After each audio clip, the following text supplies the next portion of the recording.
I was walking home from the library, headphones in, completely oblivious to my surroundings. A mistake I'd realized too late. One moment I was on a quiet Brooklyn street at 9 p.m. The next, a black van screeched to a halt beside me, the side door flew open, and strong hands grabbed me. I tried to scream, but a hand clamped over my mouth. I fought, kicking, thrashing, trying to use every self-defense move I'd learned in the single class I'd taken 3 years ago. It was useless.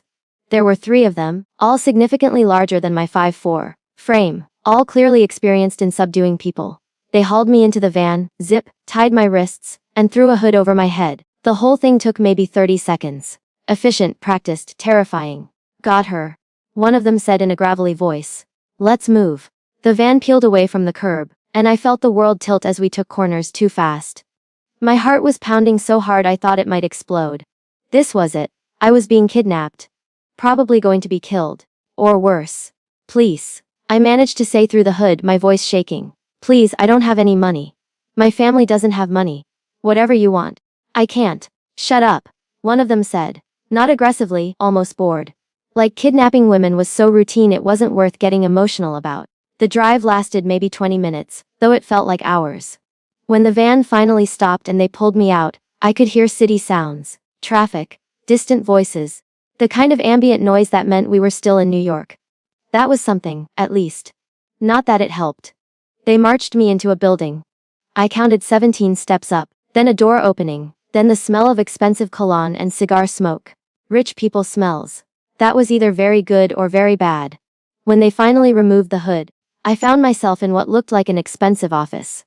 Dark wood paneling, leather furniture, floor to ceiling windows showing a view of the Manhattan skyline. And sitting behind an enormous desk was a man who looked like he'd stepped out of a Mafia movie.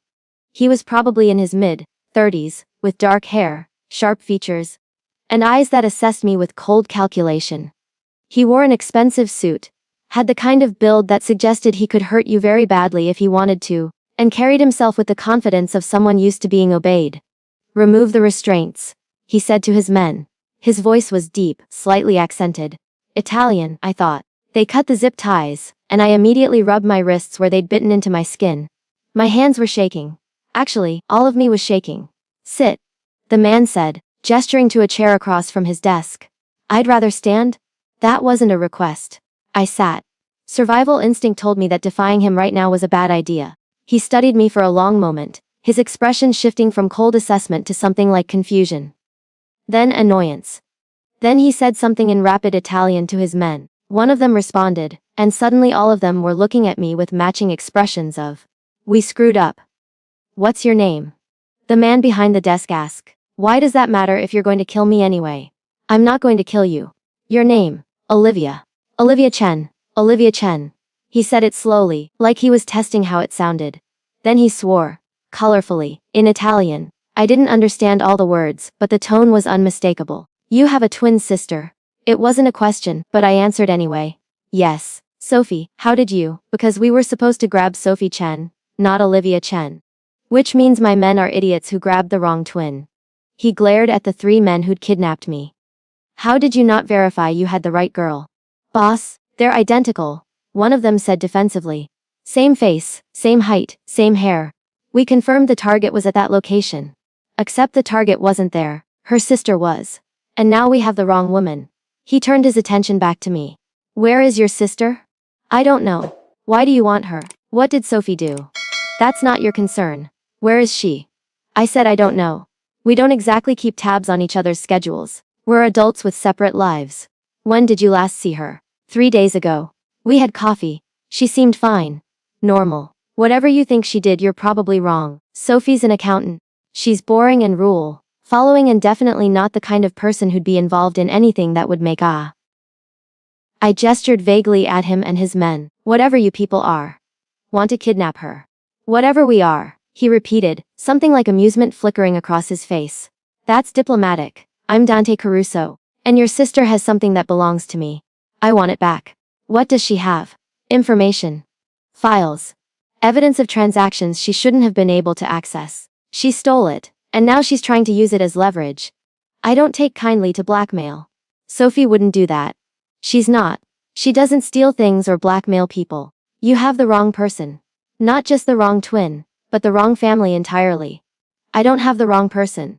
I have documentation proving your sister accessed secured files from her employer's system and downloaded confidential information. Her employer being a shell company my organization uses for certain financial operations. She knew exactly what she was doing. My stomach dropped.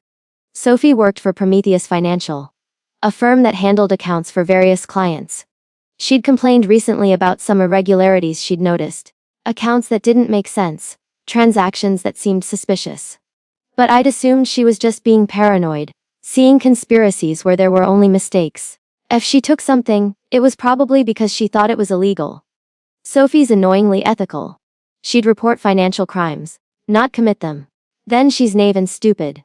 In my world, discovering illegal activity and reporting it gets you killed.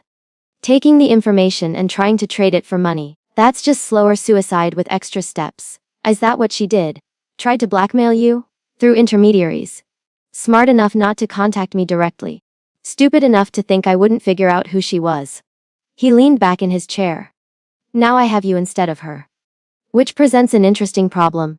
I can't just let you go. You've seen my face, know my name, know you were kidnapped. But killing you seems excessive when you're not actually the person who wronged me. How considerate of you to hesitate before murdering an innocent person. Sarcasm. Interesting defense mechanism. He pulled out his phone, typed something. Here's what's going to happen. You're going to call your sister. Tell her you've been taken. Tell her if she wants to see you alive again, she'll return what she stole and present herself here within 24 hours. Simple exchange. You for her and the information. And if she doesn't, then we'll revisit the question of whether killing you is excessive or just pragmatic. He slid his phone across the desk. Call her. Now. My hands were still shaking as I picked up the phone. Sophie's number was in my contacts. We'd been close growing up, even if we'd drifted somewhat as adults. She answered on the third ring. Liv. Whose phone is this? Why are you calling from a strange number? Sophie, I need you to listen carefully and not freak out. I've been kidnapped by people who say you stole something from them. They want it back, and they want you to come. No. Sophie's voice was sharp, panicked. Liv, don't tell them anything. Don't. Are you hurt? Did they hurt you? I'm fine so far. But Sophie, they're serious. They want you and whatever you took within 24 hours or... I'm not giving them anything. Liv, you need to escape. Find a way out. I can't. I won't trade with them. What I have is too important. It's evidence of human trafficking, money laundering, dozens of crimes. I can't let them bury it just to save. Dandy took the phone from my hand, ending the call. His expression was dark, dangerous. Your sister just condemned you to death. I hope you appreciate her principles. She's trying to expose criminals. That's not condemning me. That's choosing to do the right thing even when it's hard. The right thing. He laughed, but there was no humor in it. Your sister is naive if she thinks exposing my organization will accomplish anything beyond getting both of you killed.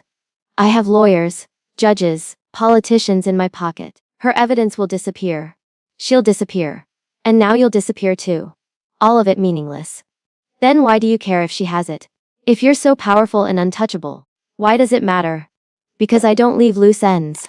Because even small leaks can become floods if not contained. And because I will not be blackmailed by some self-righteous accountant who thinks she's a hero. He stood, moved around the desk. I shrank back in my chair instinctively, and he noticed. Relax. I told you, I'm not going to kill you, yet, but your sister has put me in a difficult position. I can't let you go, can't use you for leverage if she won't trade. That leaves limited options. What options? I could hold you indefinitely. Keep you locked up until your sister comes to her senses. Or I decide you're not worth the trouble. But that's resource intensive and boring. Sorry to inconvenience you with my kidnapping. Or, he continued as if I hadn't spoken. I could make you useful. Put you to work earning your continued existence. I have various operations that could use additional staff. Most of them unpleasant, but you'd be alive. You want me to work for you. The man who kidnapped me. I want you to be worth more alive than dead. Right now, the math isn't in your favor.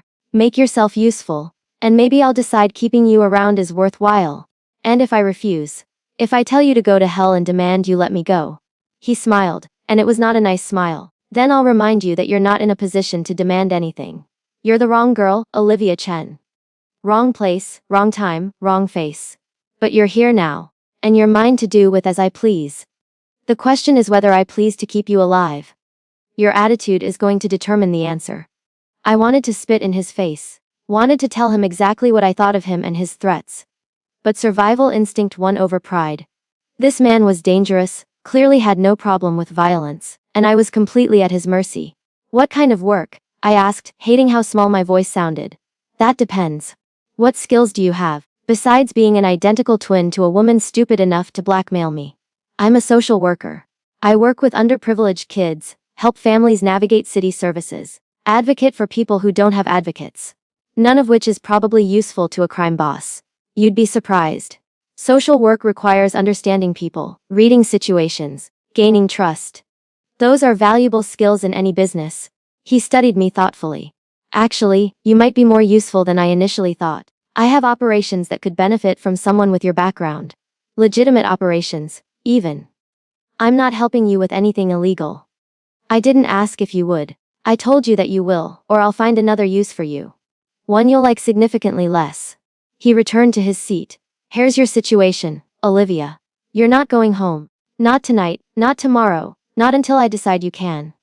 Your sister made choices that put you in danger, and now you're paying the price for her heroism. The question is whether you want to pay that price comfortably or painfully. I'm offering comfortable. Don't be stupid enough to choose painful. This is insane. You can't just kidnap someone and force them to work for you. That's slavery. Human trafficking.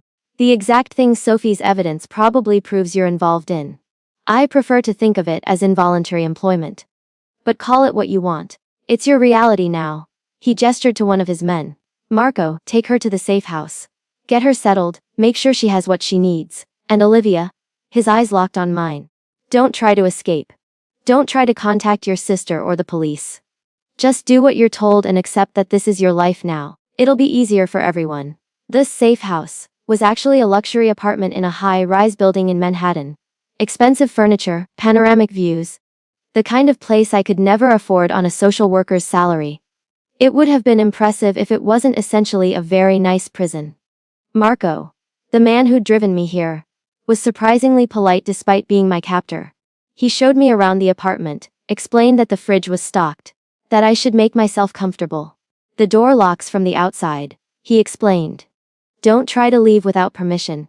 There are security cameras, and someone's always watching. If you need anything, use the intercom. Someone will respond. What if I need to not be kidnapped? Can I request that? I'd recommend adjusting your attitude before the boss decides you're too much trouble.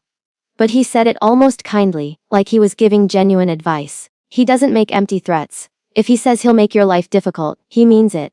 After Marco left, I explored my gilded cage. 2 bedrooms, 2 bathrooms, a full kitchen, a living room with floor-to-ceiling windows. Everything was clean, modern, clearly maintained. This wasn't a temporary holding space. This was where Dante kept people long-term. I tried the door. Locked as promised. Tried the windows. They didn't open, probably for exactly this reason. My phone was gone. They'd taken it in the van. The apartment had a landline, but when I picked it up, there was no dial tone. Just dead silence. I was truly trapped. That first night, I barely slept. Every noise made me jump, convinced someone was coming to hurt me. But no one came. The apartment remained silent except for the ambient sounds of the city below. The next morning, food appeared. I heard a key in the lock, and by the time I got to the door, it was locked again. But there was a tray on the entry table, breakfast, coffee, orange juice. All fresh, still hot. Someone had brought it while I was in the bathroom. I stared at the food, trying to decide if eating it meant accepting my situation. But I was hungry, and starving myself seemed stupid, so I ate. Around noon, the intercom crackled. Ems Chen, Mr. Caruso will see you in an hour. Please be ready. Someone will collect you. I considered refusing. Considered barricading myself in the bathroom and forcing them to drag me out. But that seemed pointless, and would only make things worse. So when Marco appeared at the apartment an hour later, I went with him quietly. Dante was in the same office where I'd been brought yesterday. He looked up from his computer when I entered, gestured to the same chair. You look tired. Did you sleep? Not really. Kidnapping victims tend to have insomnia. Funny how that works. Sarcasm again. You use it like armor. He closed his laptop. I've been thinking about what to do with you. Your sister still hasn't responded to my attempts to contact her. which suggests she's gone into hiding. That makes you effectively worthless as leverage. Good. Let me go then. I said worthless as leverage. Not worthless entirely. He stood, moved to the windows. I run several businesses, Olivia. Some legal, some less so. One of my legitimate operations is a network of community centers in underserved neighborhoods. We provide after-school programs, job training, family services. It's good for community relations and serves as excellent cover for less savory activities. You're using charity work as a front for crime. How noble. I prefer to think of it as multitasking. But here's the interesting part. The community centers actually do help people. Genuinely. I employ social workers, teachers, counselors, real professionals doing real work. And I need another social worker. Someone who knows the city systems, understands the communities we serve, can manage cases effectively. You want me to work at your fake charity. I want you to work at my real charity that also happens to serve operational purposes. The work you'd be doing is legitimate.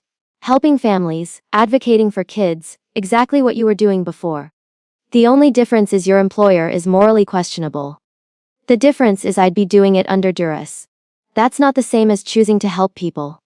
Intent matters less than results. Whether you're helping families because you want to or because I'm forcing you to. The families are still being helped. That's what matters. To you, maybe. To me, intent is everything. Doing good work for bad reasons corrupts the work itself. That's remarkably naive for someone in your position. But I don't care about your philosophical objections. You'll work at the community center in Brooklyn starting Monday. Marco will drive you there each morning, pick you up each evening. You'll do the job, do it well, and maybe I'll eventually decide you've earned some freedom. And if I refuse, if I sabotage the work or tell people I'm being held against my will, then you'll discover that I have very creative ways of making people cooperate. I'd rather not use them. They're messy and I dislike unnecessary violence. But I will if necessary. Don't be necessary, Olivia. I wanted to keep fighting. Wanted to tell him to go to hell. But looking at his cold, certain expression, I knew he meant every word. He would hurt me if I didn't cooperate. And maybe worse than hurt me. Fine. I'll work at your community center. But this doesn't make us partners or allies. I'm doing it under duress, which makes you a kidnapper and me a victim. Don't forget that. I won't. As long as you don't forget that fighting me is pointless and will only make your situation worse. He returned to his desk, pulled out a file. This is your new employment documentation. Fake identity, fake background, real job responsibilities.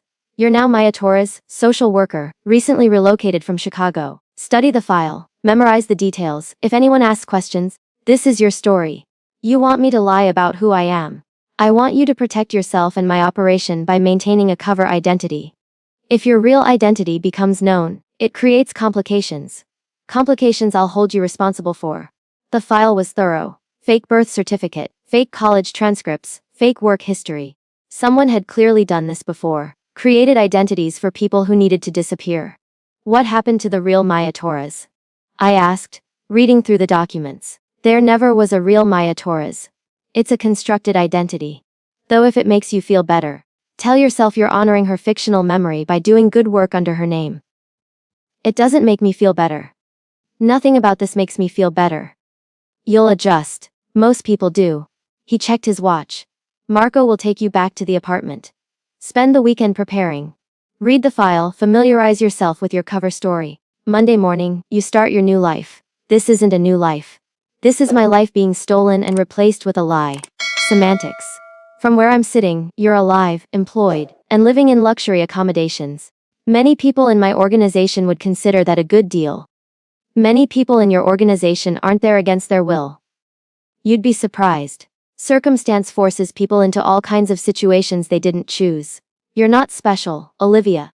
You're just the latest person to discover that life doesn't always give you options. Back at the apartment, I spent the weekend alternating between rage and despair. I memorized the Maya Torres file because I didn't have a choice.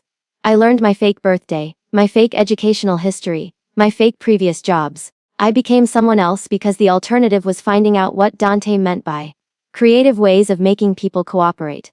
On Sunday evening, my sister finally called. The apartment's landline rang. The deadline suddenly alive, and when I answered, Sophie's voice came through, strained and desperate. Liv? Oh God, are you okay? Have they hurt you? I'm fine. Trapped but fine. Sophie, what the hell did you do? Why didn't you just give them the information back? Because it's evidence of horrible crimes. Live. Human trafficking, drug smuggling, money laundering. Dante Caruso's organization is responsible for so much suffering. I can't just let that go to save myself. You're not saving yourself. You're not even in danger. I am. They grabbed me instead of you, and now I'm the one paying for your heroic principles? I know. I'm so sorry. I'm trying to figure out how to get you out, but what? But you won't trade the information because your moral high ground is more important than my life. That's not fair. Liv. If I give up this evidence, how many more people suffer? How many more victims? I'm trying to do the right thing.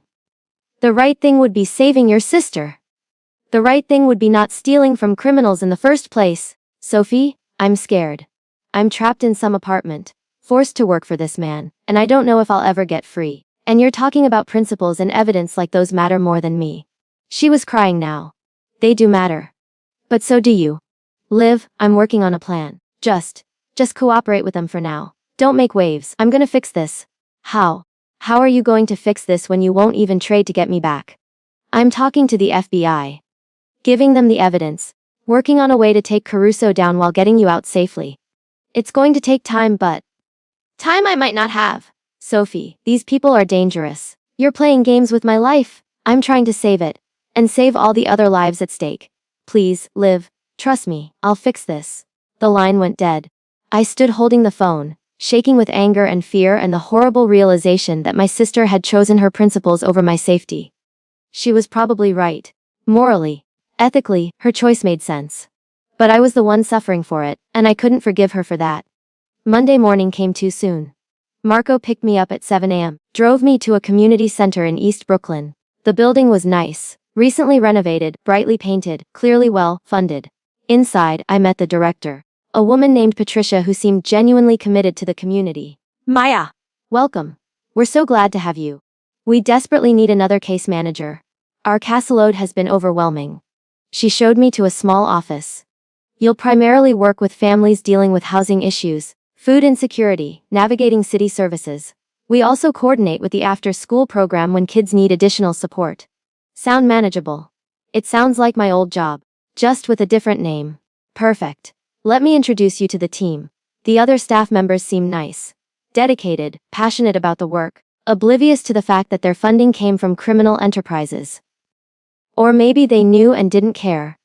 When you're helping struggling families, you don't always examine where the money comes from too closely. My first client was a single mother with 3 kids facing eviction. Her rent had increased beyond what she could afford on her minimum wage job, and she'd fallen 2 months behind. The landlord was filing for eviction, and she was terrified of ending up in a shelter. I don't know what to do, she said, tears streaming down her face. I'm working 2 jobs. I'm doing everything right. But it's not enough. It's never enough. I spent 2 hours with her, pulling up every resource I could find. Emergency rental assistance, legal aid for the eviction proceedings, job training programs that might help her qualify for better, paying work. It was exactly what I used to do. And despite my anger at being forced into this situation, I felt good helping her. Because she needed help, and I could provide it. At the end of the day, Patricia found me in my office. Maya, I heard about the work you did with Mrs. Rodriguez. She called me crying but happy tears. Said you gave her hope. That's exactly what we need here. Thank you. I was just doing the job. You were doing it well. We're lucky to have you. Except they didn't have me.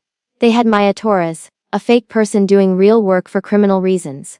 The cognitive dissonance was overwhelming. That evening, Marco drove me back to the apartment. Dante was waiting in the living room, which was alarming. I hadn't given him permission to be there. But then again, he owned the place. Permission wasn't relevant. How was your first day? He asked, as if this were a normal employment situation. I helped a woman avoid eviction. It felt good. I hate that it felt good. Why? You did meaningful work. The fact that you're being forced to do it doesn't make the work less meaningful. It makes me complicit in your operations. Every day I work there, I'm helping you maintain cover for whatever illegal activities you're running. That's not heroic. That's collaboration. Call it what you want. But Olivia, or should I call you Maya now? You're going to keep doing it.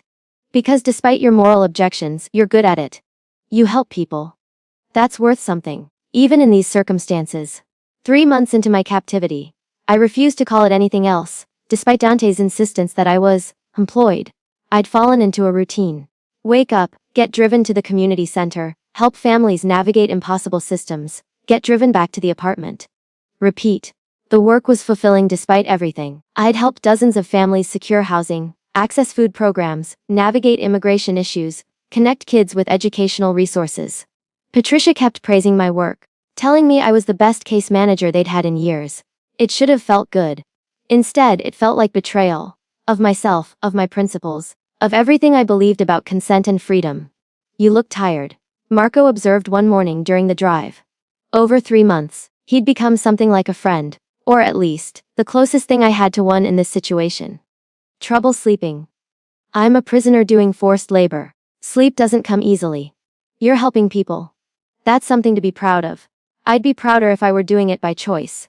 As it is, every family I help is just me collaborating with criminals. How is that something to celebrate? Because the families don't care why you're helping them. They just care that someone finally is. Mrs. Rodriguez. The woman you helped avoid eviction on your first day. She brought her kids to the center last week just to thank you, said you saved their lives. Does your moral purity matter more than their gratitude? That's not fair. It's completely fair. You're so focused on being a victim that you're ignoring the actual good you're doing. Yeah, your situation sucks. But you're making other people's situations better. That counts for something. I wanted to argue, but he was right. My righteous anger about being forced to work was valid, but it didn't negate the real help I was providing. Complicated morality was exhausting. That evening, Downe showed up at the apartment again. He'd started doing that, appearing unannounced, checking in, asking about my work. It felt like supervision, which it probably was, but it also felt like something else. Like he was genuinely interested in what I was doing. Patricia says you've exceeded expectations, he said, settling onto the couch like he lived there. Nendi, 8% success rate on your cases. That's remarkable. I'm good at my job. That hasn't changed just because you kidnapped me. I prefer recruited. But semantics aside, your work is valuable, more valuable than I anticipated. I'm expanding your role. You can't expand my role. I'm already working full time against my will. There's no expansion possible. I'm opening a second community center in the Bronx. I want you to train the staff there, set up their case management systems, ensure they're operating at the same level of effectiveness as Brooklyn. It's a promotion. It's not a promotion when I didn't ask for it and can't refuse it. It's just more forced labor with a fancier title. You're impossible to please. I'm offering you more responsibility, more impact, better resources. Most people would be grateful. Most people aren't being held captive by a crime boss. Yet you benefit from it. You're living in luxury, doing meaningful work, making a difference in people's lives. Your captivity is remarkably comfortable, Olivia. Stop calling it comfortable. A gilded cage is still a cage. I don't have freedom. I don't have autonomy. I don't have choices. That's not comfort, that's control. He was quiet for a long moment, studying me with an expression I couldn't read. You're right, it is control. And I apologize for that, genuinely. You were collateral damage in a situation with your sister. You didn't deserve this. The apology caught me off guard. Then let me go. If you're actually sorry, give me my freedom back. I can't. Your sister is still out there with my information, still working with the FBI to build a case against me. If I release you, you become a witness. You know too much about my operations now. The community centers, the funding structures, even just seeing my face. I can't risk that. So I'm trapped forever. Until what? You die. Go to prison. What's my endgame here? I don't know yet. But Olivia, I'm trying to make your imprisonment as bearable as possible. The work you're doing is real. The impact is real. That has to count for something. It counts for you feeling less guilty about kidnapping me. It doesn't change my situation. He stood, moved toward the door, then paused.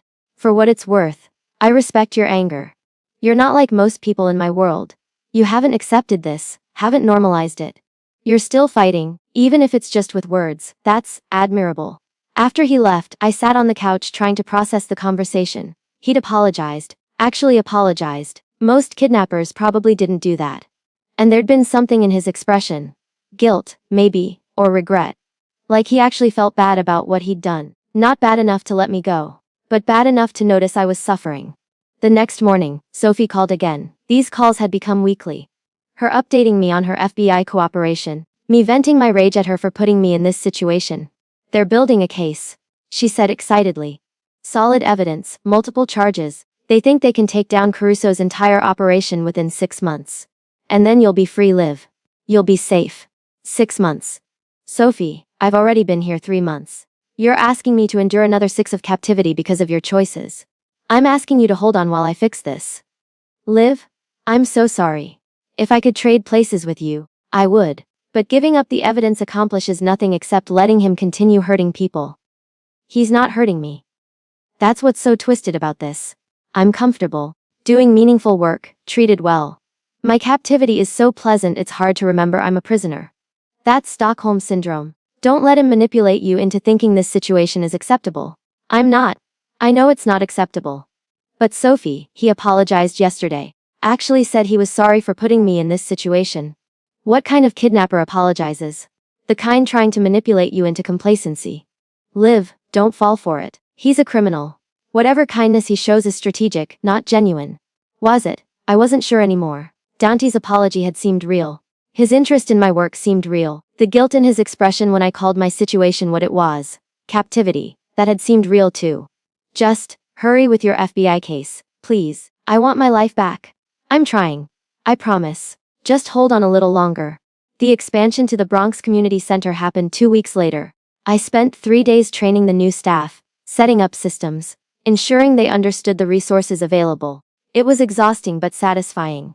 Like building something meaningful from scratch. On the 3rd day, Dante showed up at the Bronx Center. I was in the middle of a training session, explaining intake procedures, when he walked in with his usual entourage. The staff immediately tensed. Clearly, they knew who he was and what he represented.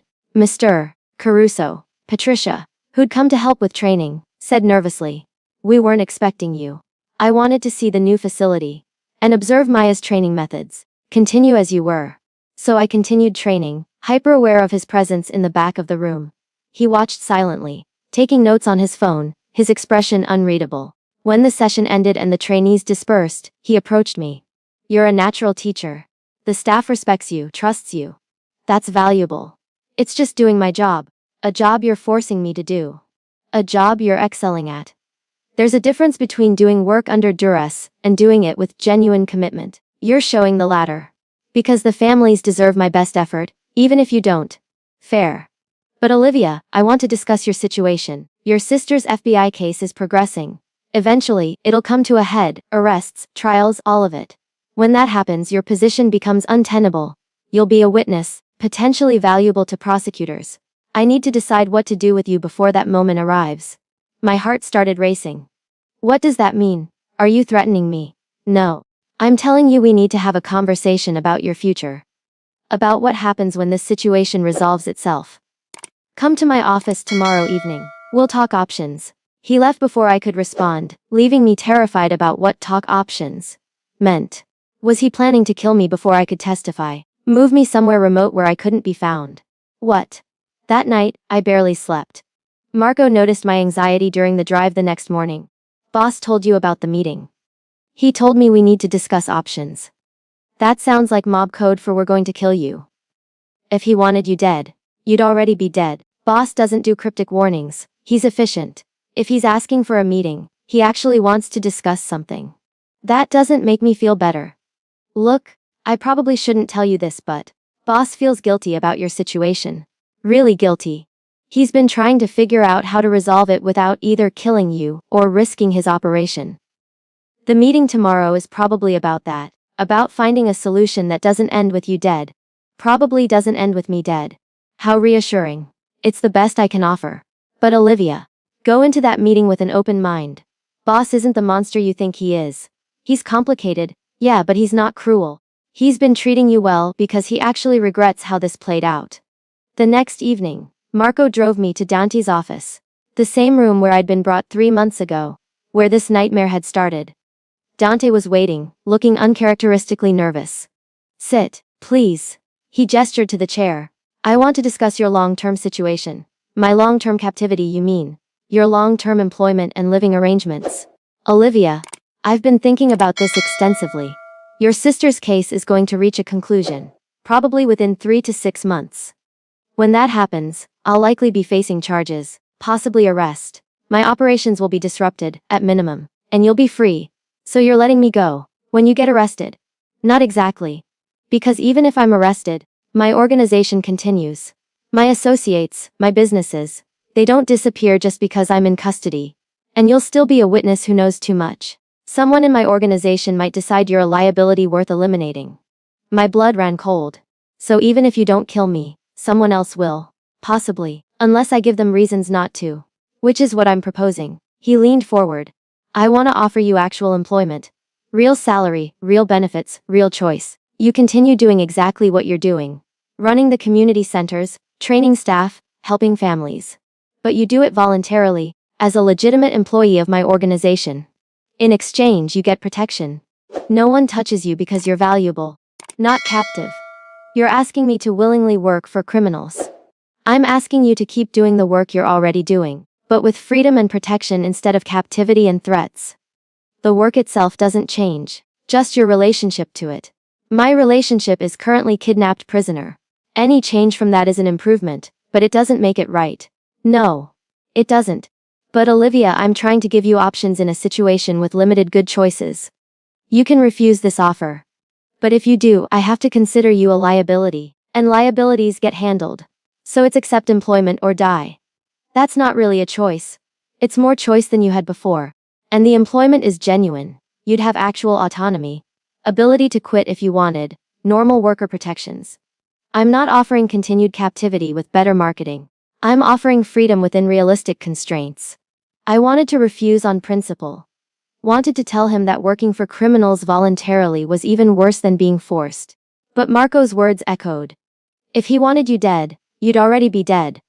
Dante was offering me a way out that didn't end with my death. That had to count for something. I need time to think about it. You have 48 hours. Then I need an answer. He stood. And Olivia, I hope you say yes. Not because I need you. I can find other social workers. But because you're good at this work, and the communities you serve would suffer without you. That matters more than our complicated situation. I spent the next 48 hours agonizing over the decision. On one hand, accepting Dante's offer meant willingly collaborating with criminals. Everything I'd spent 3 months resenting. On the other hand, refusing likely meant death. Not exactly a fair choice. You're overthinking this, Marco said during one of our drives.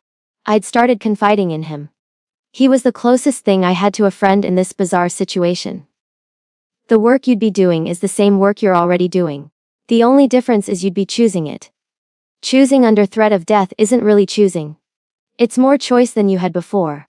And Liv, be honest, would you actually quit if you could? Walk away from the families you're helping. He had a point. Over 3 months, I'd become invested in my cases. Mrs. Rodriguez and her kids. The immigrant family I'd helped navigate legal services, the teenager I'd connected with a scholarship program. I cared about them. Walking away would mean abandoning people who needed me. This is exactly what he's counting on. I said. That I'm too invested to leave even if he gives me the option. He's manipulating my compassion. Or he's recognizing that you're genuinely good at this, and offering you a way to keep doing it without being a prisoner. Not everything is manipulation, Liv. On the evening of the deadline, I met with Dante in his office. He looked tense, like my answer actually mattered to him. I'll take the job, I said before he could speak. But I have conditions. I'm listening. First, I want actual freedom. Not supervised trips between apartment and work. I want to be able to go where I want, when I want. No tracking, no guards, no surveillance. I can agree to that, with one caveat, you don't contact law enforcement or your sister. Those restrictions remain for everyone's safety. Fine. Second condition. I want a real salary. Market rate for my experience level, not whatever token amount you were planning to pay me. And I want it in legal, taxable income. I'm not becoming complicit in money laundering. Agreed. You'll be paid through the legitimate business structure, fully legal employment. Third condition. If I decide this isn't working, I can quit. Real quit, not quit and then get killed quit. You let me leave, give me protection if needed, and we go our separate ways. He was quiet for a long moment.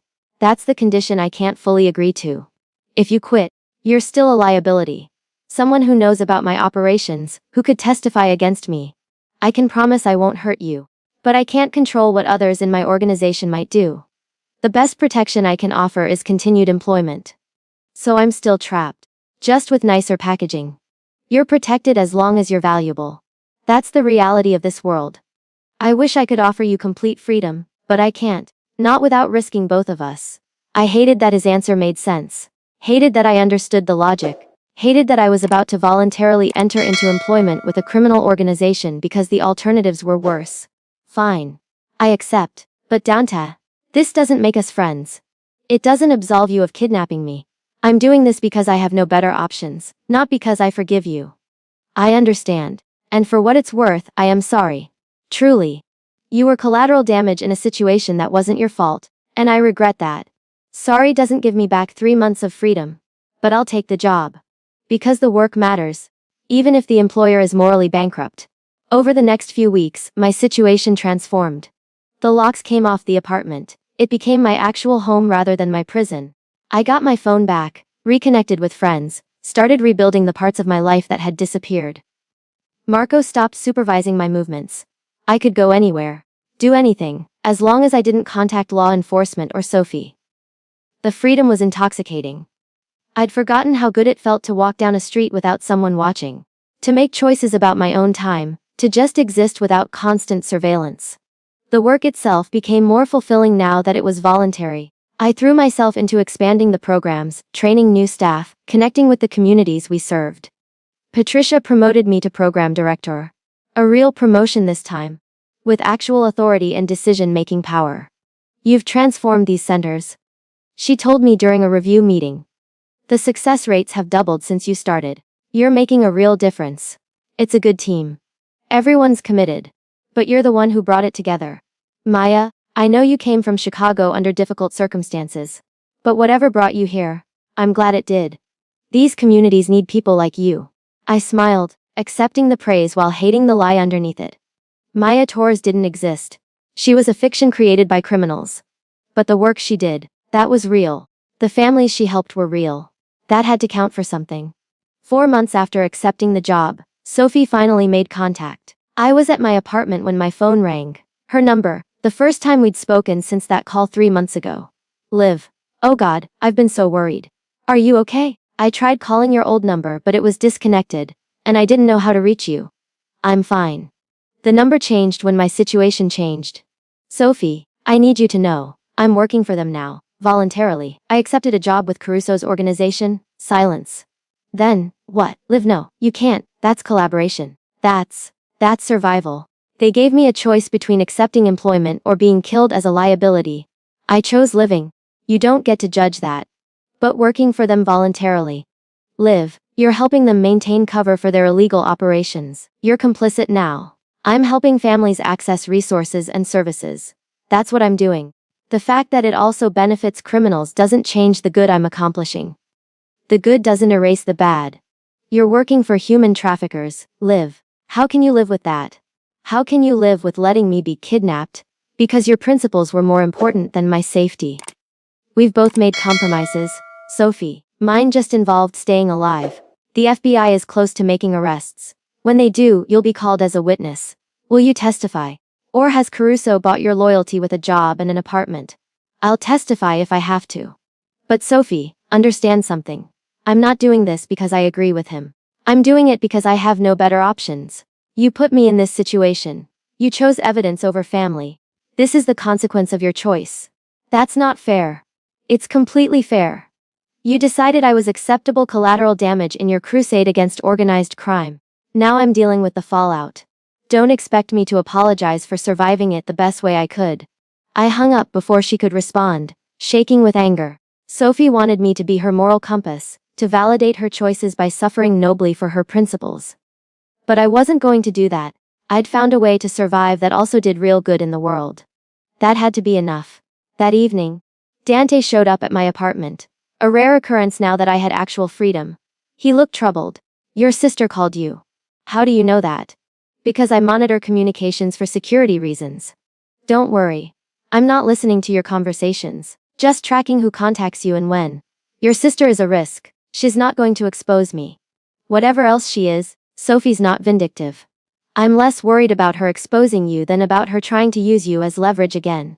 The FBI case is progressing. Arrests are likely within weeks. When that happens, both you and your sister become high-value witnesses. People in my organization might decide eliminating you is worth the risk. Fear spiked through me. I thought accepting the job meant protection. It does. From me, from people who answer to me. But not everyone in my organization follows my orders perfectly. And if I'm arrested, my influence diminishes. I'm telling you this so you can be careful. Aware of the risks. What am I supposed to do? Live in fear that someone might decide I'm a liability worth killing. You're supposed to let me protect you. Which brings me to why I'm here. He moved closer, his expression intense. When the arrests happen, you'll be vulnerable. I want you to stay close to me, or rather, to my protection detail. Let Marco and my people keep you safe until the situation stabilizes. Stay close to you. The man who kidnapped me. The man who's offering you the best chance of survival. Olivia, I know you don't trust me. I know you have every reason to hate me. But I'm good at keeping people alive. Let me do that for you. Why? Why do you care if I survive or not? I'm just a social worker you grabbed by mistake. Because you're not just anything. He stopped, seeming to struggle with words. You've become important. To the centers, to the communities, to the work we're doing. And to me, if I'm being honest. I don't want you hurt because of choices I made. Important to you. That's terrifying, considering you're a criminal who kidnaps people. It should be. But it's also your best protection. People don't harm what I value. And I value you, your work, your integrity, your refusal to accept this situation passively. That's worth protecting. This is insane. I've developed some kind of Stockholm syndrome where my kidnapper caring about me is supposed to be comforting. Call it what you want. But when the FBI makes their move, promise me you'll let me protect you. Let Marco stay close, follow security protocols. Promise me, Olivia. There was something desperate in his voice, something that went beyond strategic concern for an asset. He actually cared. Somehow, impossibly, this criminal who'd stolen my freedom had developed genuine feelings for me, I promise. But Danta, this doesn't change what you did. Caring about me now doesn't erase kidnapping me. I know. But maybe it means something that I'm trying to make amends the only way I know how. The FBI raids happened 2 weeks later. I was at the Brooklyn Community Center when Marco burst in, urgent and tense. We need to leave. Now, FBI's hitting multiple locations. Boss wants you secured immediately. Secured where? Safe house. Different from before, this one's actually secure, not just comfortable. Come on, we don't have time to argue. I grabbed my things and followed him to the car. As we drove, I could see the chaos. FBI vehicles everywhere, agents executing search warrants, people being let out of buildings in handcuffs. Is Danta being arrested? Probably. Boss knew it was coming. He's prepared. But you're not. You're a loose end someone might try to tie up permanently. That's why we're moving you. The safe house was actually a compound in upstate New York. Gated, guarded, the kind of place designed to keep both people in and threats out. Inside, I found several other people. Associates of Dante's, I assumed, all being protected from the FBI operation. For 3 days we waited. No news, no contact, just armed guards and locked doors. On day 4, Marco finally brought information. Boss was arrested. Multiple charges, racketeering, money laundering, conspiracy. He's being held without bail. The trial will probably take months. What happens to me, to us? Boss left instructions. You're under protection until the trial concludes and we know who's cooperating with prosecutors. After that, we'll see. But for now, you stay here where it's safe. I'm a prisoner again. You're protected. There's a difference. 6 weeks into lockdown at the compound, I was going crazy. The place was comfortable. Nice rooms, good food, even a library and gym. But it was still captivity, still guards at every door, still no freedom to come and go. How much longer? I asked Marco during one of his daily check-ins. The trial hasn't even started yet. You can't keep me here indefinitely. Boss's orders were to keep you safe until the situation stabilizes.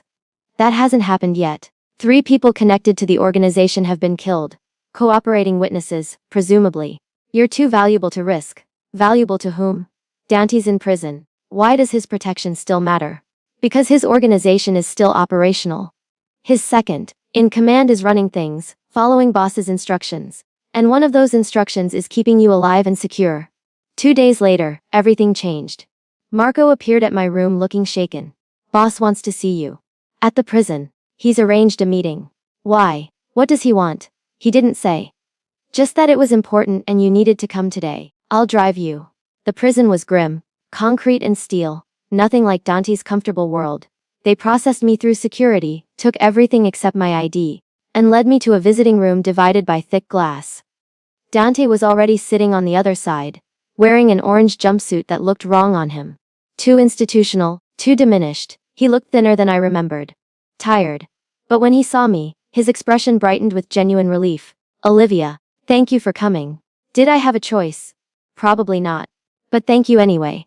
He picked up the phone on his side of the glass, and I did the same. How are you? Marco says you're going crazy at the compound.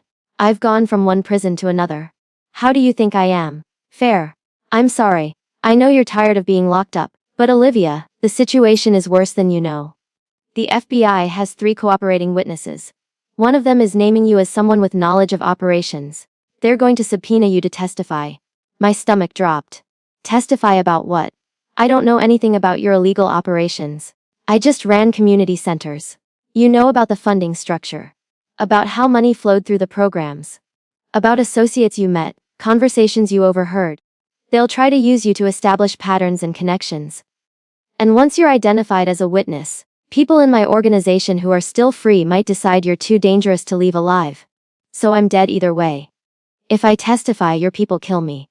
If I don't testify, I go to prison for contempt.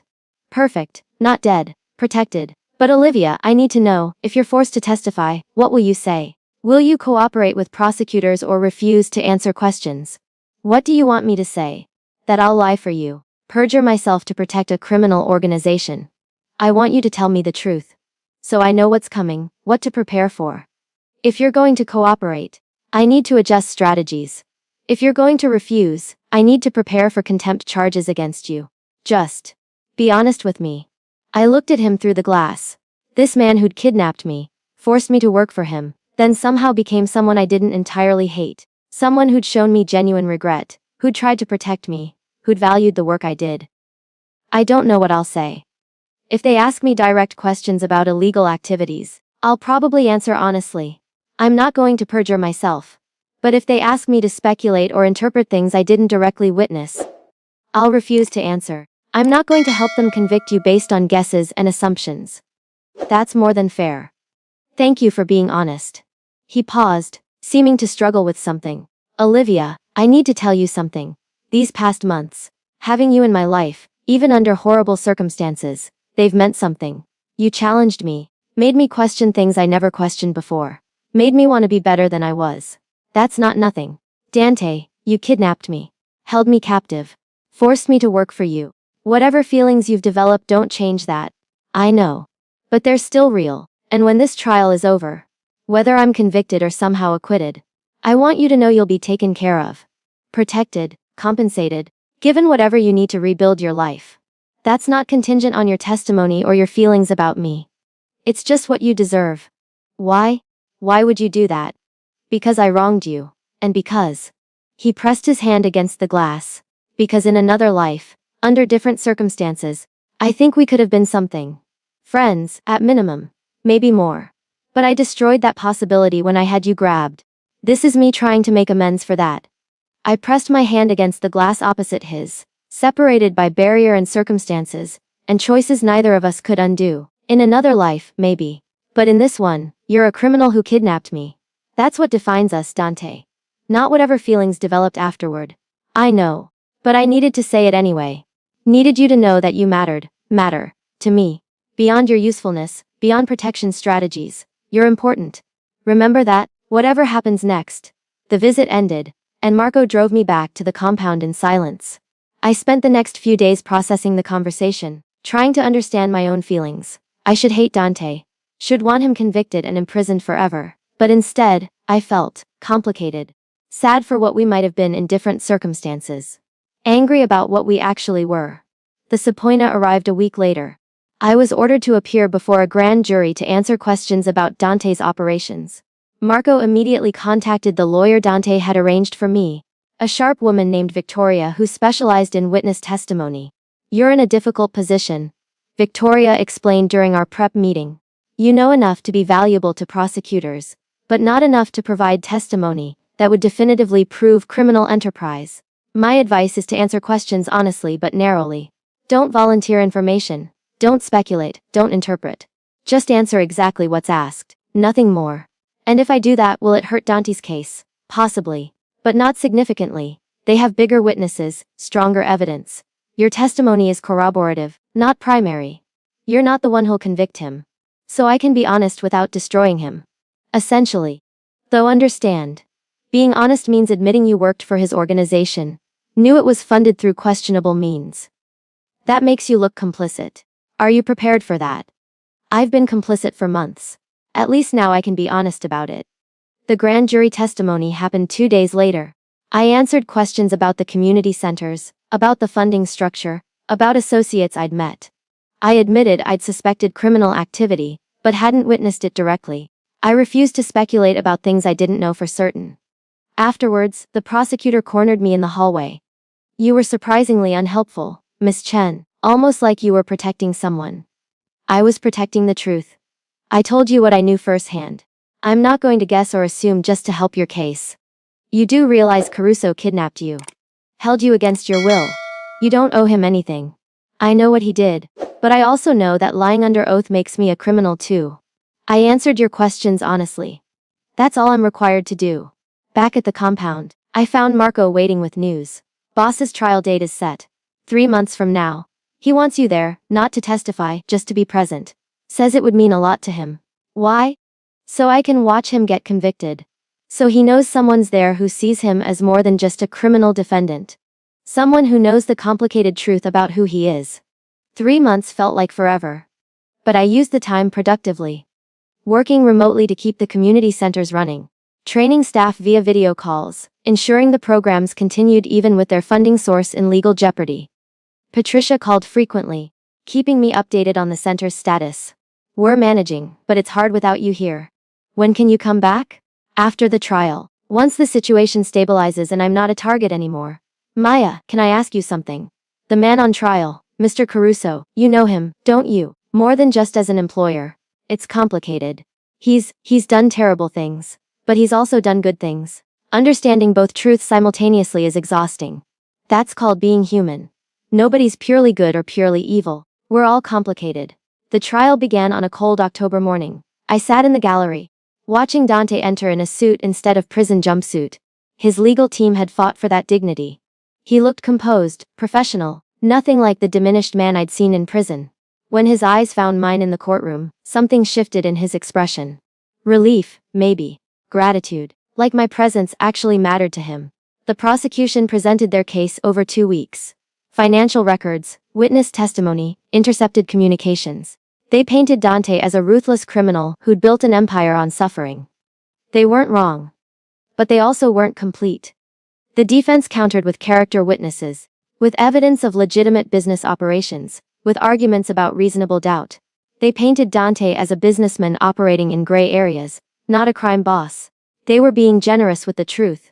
I watched it all, this battle over who Dante really was, and realized both sides were partially right. He was a criminal who'd done terrible things. He was also a man who'd built community centers that genuinely helped people. Both truths existed simultaneously. After 3 weeks of testimony, the jury deliberated for 4 days. When they returned, the verdict was mixed. Guilty on some charges, acquitted on others. Enough for conviction and prison time. But not the life sentence prosecutors had wanted. Dante was sentenced to 12 years, with possibility of parole after 8. As they led him away, he looked back at me one final time. Mouthed 2 words. Thank you. I nodded, accepting the gratitude even if I wasn't sure I deserved it. Outside the courthouse, Sophie was waiting. We hadn't spoken since that angry phone call months ago.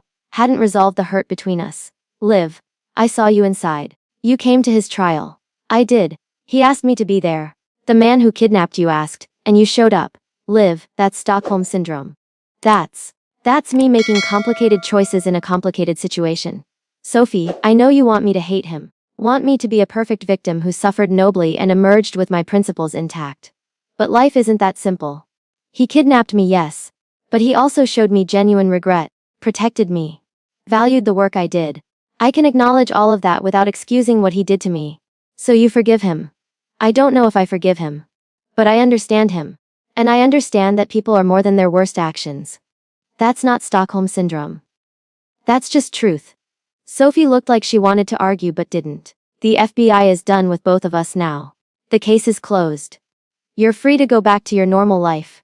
I don't know what my normal life is anymore. The work I was doing, it was good work, important work. I think I'll keep doing it, even if the funding source is tainted. You're going to keep working for his organization. I'm going to keep helping families who need help. The organization is just the structure. The families, they're what matters. I walked away from Sophie, from the courthouse, from the whole complicated mess. Marco was waiting with the car. Boss wanted me to give you this. He handed me an envelope. Instructions for the future. Your future, specifically. Inside was a letter from Dante, handwritten in surprisingly elegant script. Olivia. By the time you read this, I'll be in prison for the foreseeable future. I can't undo what I did to you. The kidnapping, the captivity, the impossible choices I forced on you. But I can try to make your future better than your past. The community centers are yours. Full control, full authority. The funding is being restructured through legitimate channels. Still sufficient, no longer criminal. You can run them however you see fit. Help as many families as you want. Build the kind of programs you believe in. I've also arranged for financial compensation beyond your salary. An account in your name with enough money to give you security and choices. You can refuse it if it feels like blood money. But I hope you'll accept it as what it is. An attempt to give you back some of what I took. Thank you for seeing me as more than just a criminal. Thank you for the work you did, the impact you made. Thank you for being at the trial. It meant more than you know. Be safe. Be happy. Build something beautiful with the freedom you've reclaimed. 5 years after Dante's conviction. The community centers had grown beyond anything I'd imagined. What started as 2 locations in Brooklyn and the Bronx had expanded to 6 facilities across New York, serving thousands of families. I'd built something real. Something meaningful. Something that helped people regardless of where the initial funding had come from. Torres! A teenager I'd helped get into college stopped me outside the Brooklyn Center. I wanted to tell you. I got accepted to Columbia. Full scholarship. None of this would have happened without your help. You did this, Maria. You worked hard, stayed focused. I just helped you navigate the process. You believed in me when no one else did. That's what made the difference. After she left, Patricia found me in my office. She'd become more than my colleague over the years. She was my friend, my confidant, one of the few people who knew the truth about Maya Torres. You're changing lives, she said. Every day, every family. That has to feel good. It does. But sometimes I wonder, am I doing good work despite how it started, or because of it? Does it matter that this whole life was built on kidnapping and coercion?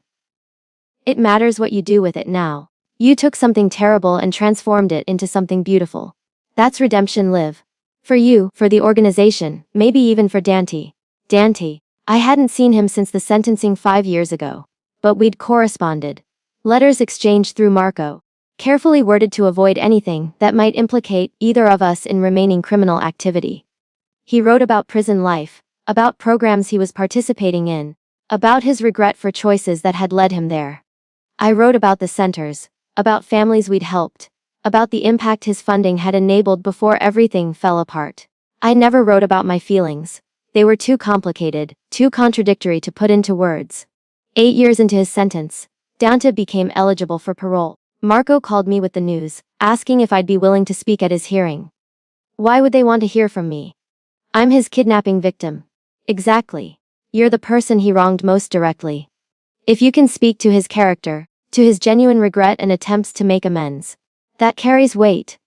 I don't know if I can do that. Stand up and vouch for the man who held me captive. I'm not asking you to vouch for his past actions. I'm asking you to speak truth about who he became after. About the remorse, the restitution, the attempts to be better. That's worth something. I spent 2 weeks deciding before finally agreeing. The parole hearing was in a small room at the prison. Dante sitting at a table in prison blues, looking older than his years. 43 now, with gray at his temples that hadn't been there before. When they called me to speak, I stood and faced the parole board. 8 years ago, Dante Caruso's men kidnapped me by mistake. They were looking for my twin sister, grabbed me instead, and he decided to keep me rather than admit the error. For 3 months, I was held against my will, forced to work for his organization. It was traumatic, violating, and wrong. Dante's expression was pained but accepting. He'd known this was part of my testimony. But after those first 3 months, he gave me a choice. Continue working voluntarily or face consequences. I chose to work because the alternative was death. And over the following months, something strange happened. The work I was doing, helping families, running community programs, became genuinely meaningful. I stopped being just a captive and became someone who cared about the impact I was making. When Dante was arrested, he could have abandoned me. Let me fend for myself, face potential retaliation from his organization alone. Instead, he protected me. Arranged security, legal support, financial stability. And when he was sentenced, he transferred full control of the community centers to me. Gave me the resources to continue the work without criminal funding. I don't forgive him for kidnapping me. That's not something I can forgive. But I acknowledge that he showed genuine remorse, made real attempts at restitution, and tried to be better than his worst actions. The community centers serve over 5,000 families now. That's his legacy, built on my work but funded by his resources. That has to count for something.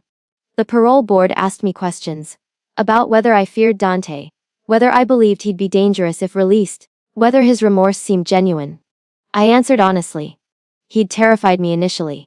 But over time, he'd shown himself to be more than just a criminal, someone capable of regret, of growth, of recognizing his wrongs. 3 weeks later, Marco called with the news. He got parole. He'll be released in 60 days. My reaction was complicated. Relief that he wouldn't spend another 4 years in prison. Anxiety about what his release meant for me. Uncertainty about whether we'd have any relationship going forward.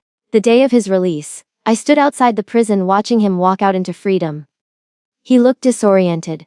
8 years inside would do that. But when he saw me waiting, his expression transformed. Olivia, you came.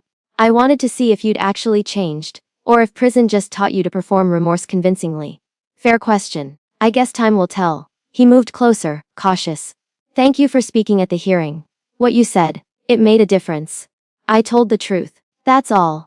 The truth was generous, considering what I did to you. Not many people would have shown that grace. We stood there awkwardly. Two people connected by trauma and complicated history, unsure how to relate now that the power dynamic had shifted.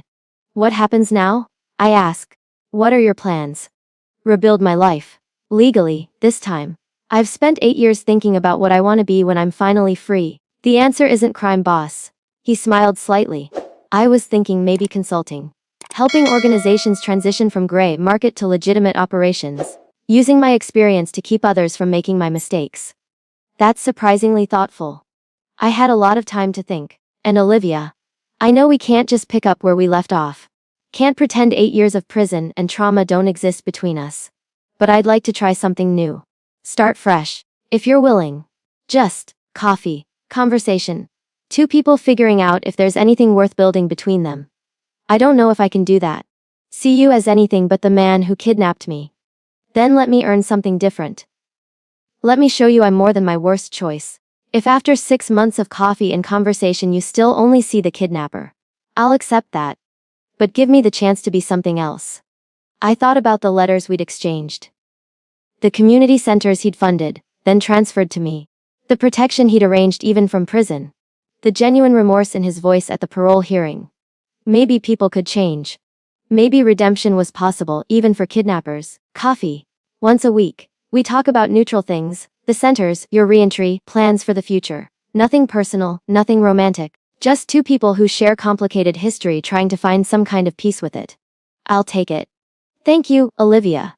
Over the next 6 months, we met for coffee weekly. Talked about his adjustment to freedom, about the center's growth, about families we'd both known. Him from funding, me from direct service. Slowly, cautiously, we built something that resembled friendship. You're different. I observed during one of our meetings. Less dangerous, more thoughtful. Prison changed you. Prison humbled me. Made me face what I'd become, what I'd done. I had 8 years to think about every choice, every consequence. Can't hide from yourself in a cell. He paused. Did you ever forgive your sister? For choosing evidence over your safety. Eventually, I realized she was trying to do good in an impossible situation, same as I was. We made different choices, but both were trying to minimize harm. That understanding took years, but we got there. Think you'll ever reach that understanding with me? I don't know. What you did was more direct, more violent. But Danta, I understand you better now. Understand the impossible position you thought you were in. The limited options you saw. That doesn't excuse it, but it contextualizes it. Maybe that's enough. 2 years after his release, Dante had built a successful consulting business. He worked with organizations trying to go legitimate, helped them navigate legal complexities, provided strategic advice. It was profitable, legal, and genuinely helpful. He'd become the person he'd claimed he wanted to be. I'm proud of you. I told him over dinner. Our meetings had graduated from coffee to actual meals. You rebuilt your life into something good. That's not easy. I had good examples. You took trauma and transformed it into meaningful work. If you could do that, I figured I could at least try. He reached across the table, took my hand. Olivia, I know we started this as just coffee, just conversation. But somewhere along the way, I've developed feelings. Real feelings. And I need to know. Is there any possibility you feel the same? I don't know. I care about you. But I also remember being terrified, being trapped, being forced. Can I separate who you are now from who you were then? I don't know. But maybe we could try. See if what we have now can outweigh what happened then. I'm not asking for immediate commitment. Just permission to try. You're asking me to date my former kidnapper. That's insane. It is. But we're already insane, meeting weekly, sharing our lives, building something that looks like friendship but feels like more. Why not acknowledge what it is? Because acknowledging it makes it real. Makes me someone who fell for her captor. That's not who I want to be. Then who do you want to be? Because the woman I see is someone who transformed trauma into purpose, who helped thousands of families, who showed grace to someone who didn't deserve it. That's who you are, Olivia. The circumstances that brought us together don't define you. Your choices do. He was right. I'd spent 10 years letting my kidnapping define me, even while building something beautiful from it. Maybe it was time to define myself differently, not as victim, but as survivor. Not as captive, but as someone who chose compassion even when it was hard. Okay, we can try, but Dante, slowly, carefully, with full honesty about how complicated this is. I need to be able to walk away if it becomes too much. Deal, slow, careful, honest. That's all I'm asking. 5 years after his release, we were in a relationship that looked almost normal. Dinners, movies, quiet evenings at my apartment. Now genuinely mine, not provided by his organization. We attended events at the community centers together, him as reform donor, me as director. People who knew our history thought we were crazy. Maybe we were. Do you regret it? Dante asked one evening. We were at his apartment, modest, nothing like the luxury of his criminal days, cooking dinner together, giving me a chance, letting this become something. Sometimes. When I remember being scared, being trapped. But then I look at what we've built, individually and together. And I think maybe redemption is possible. Maybe people can change. Maybe love can grow even in impossible circumstances. I don't deserve your forgiveness. Probably not. But I'm giving it anyway. Not because you earned it, but because holding on to anger forever is exhausting. I'd rather build something new than keep carrying something old. That's remarkably wise for someone who's been through what you've been through. I learned it from the families I work with. They face impossible situations every day, poverty, trauma, systems that fail them. But they keep trying, keep hoping, keep building better futures despite terrible pasts. If they can do it, so can I. So can we. 10 years after the kidnapping, 15 years after we'd first met, Dante proposed. Not with grand gestures. We'd had enough drama. Just quiet, honest, in the apartment where we'd learned to be ourselves with each other. I know this is unconventional. I know our history is complicated. But Olivia, I love you. I've loved you since before I understood what that meant. Will you marry me? You're asking me to marry my kidnapper. Do you understand how insane that sounds? Completely. But I'm not that person anymore. Neither are you. We're two people who found each other in the worst circumstances and built something beautiful anyway. Isn't that worth celebrating? Yes, it is. And yes, I'll marry you. But Dante, we're never keeping secrets from each other. No hidden operations, no omissions, no protecting me from information. Full honesty, full partnership. That's non-negotiable. Agreed. You get all of me, past, present, future. The good and the terrible. That's the deal. The wedding was small. Family, close friends, people from the community centers. Patricia cried through the entire ceremony. Marco gave a speech about second chances and redemption that made everyone emotional. And when Dante and I exchanged vows, they were honest about our complicated beginning and hopeful about our chosen future. I promise to never take your freedom for granted. To honor the choice you made to love me despite everything. To be worthy of your grace. And to spend every day trying to be better than I was. My vows were equally honest. I promised to remember who we were while celebrating who we've become. To acknowledge the past without being trapped by it. To build a future based on choice, not coercion. And to keep believing that people can change, can grow, can love despite impossible odds. 20 years after the kidnapping, we'd built a life neither of us could have imagined. The community centers served over 15,000 families. Dante's consulting business had helped dozens of organizations transition to legitimate operations. We had a daughter, adopted, because some trauma doesn't erase, who knew our full story and loved us anyway. Do you regret anything? Our daughter asked one evening. She was 16, studying criminal justice, endlessly fascinated by her parents' unlikely love story. I regret the kidnapping, Dante said immediately. Wish I could undo that choice, spare your mother that trauma. But I don't regret where we ended up. This life, this family, it's worth every hard moment it took to get here. What about you, Mom?